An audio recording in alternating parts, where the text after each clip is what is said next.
کمیته اولتای فوق‌العاده تاجیکستان خبر داد که بنا به معلومات هواشناسان از 5 تا 8 مارس سال 2022 در قلمرو کشور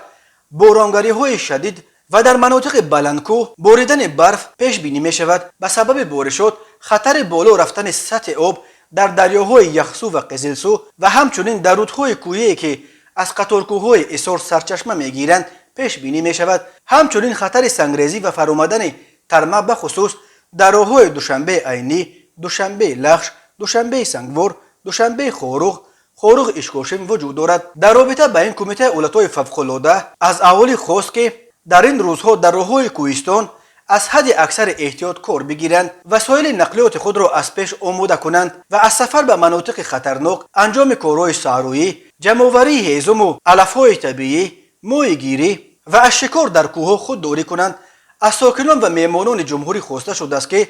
در صورت دچار شدن حالت‌های خوفناک با رقم‌های 112 93 880 28 19 و یا به قسم نوبتداری با رقم 223 13 11 زنگ بزنند.